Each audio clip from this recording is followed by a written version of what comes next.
Good morning nga pala mga kaibigan.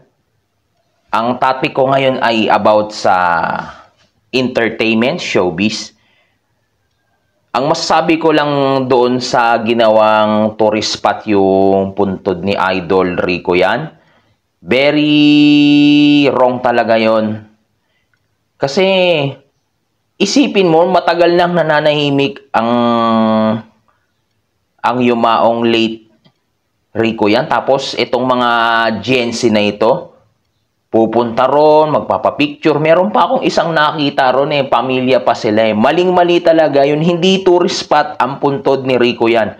Pero itong mga Gen Z na ito, porke napanood lang nila sa Toktik si Rico yan, ayun, pinuntahan na yung puntod ng tao.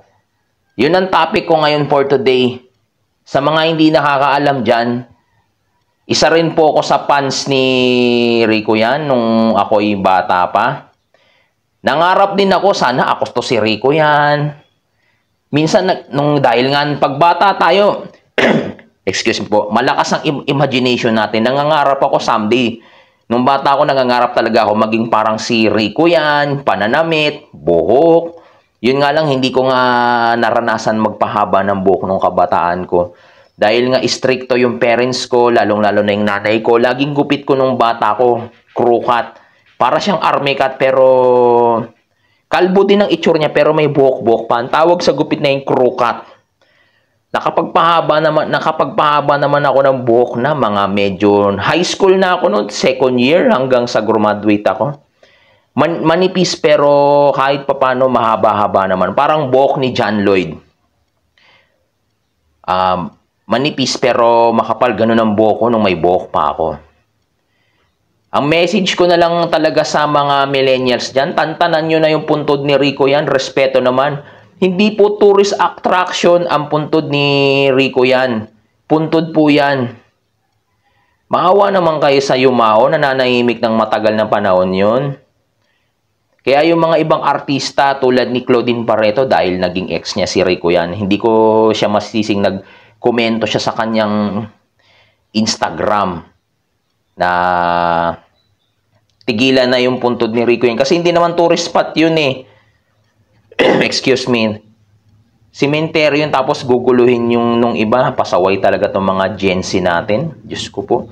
Kahit si Jessie Mendiola, asawa ni Luis Manzano, nainis din kaya nag-post siya sa kanyang Instagram. Totoo naman yun Kaya sa mga kapanood ng video ko, nakapwa ko idol si Rico yan. Especially, alalahanin na lang natin si Rico yan.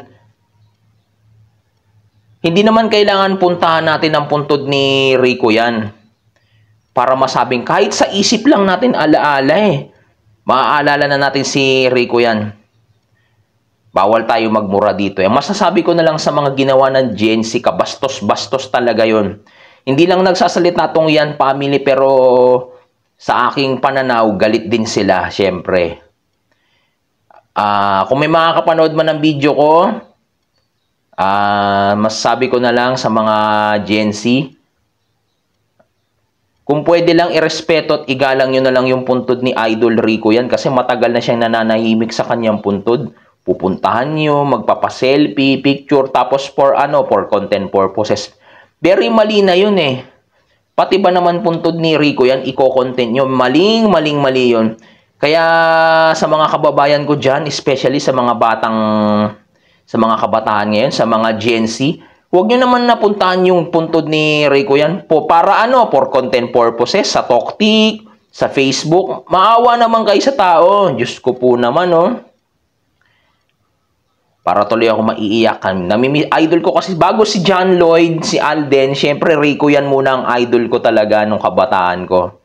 I'm proud to say batang year 2000s here. Ako po ay pinanganak noong February 16, 1993. Napanood ko si Rico yan, bata pa ako, maliit. Natuto ko manood ng TV, mga 4 years old na ako noon, 4 years old. Gwapong-gwapo talaga ako kay Rico yan noon. Hanggang ngayon Hanggang ngayon, kapag napapanood ko si Rico yan sa Toktik, nagwagwapuhan pa rin ako sa kanya. Kaya kudos sa lahat. Sa mga kapwa ko fans ni Rico yan, alalahanin na lang natin siya. Wag na kayong pumunta ng sementeryo. Ipagdasal na lang po natin ang kanyang kaluluwa. Maraming salamat mga kaibigan. Good morning.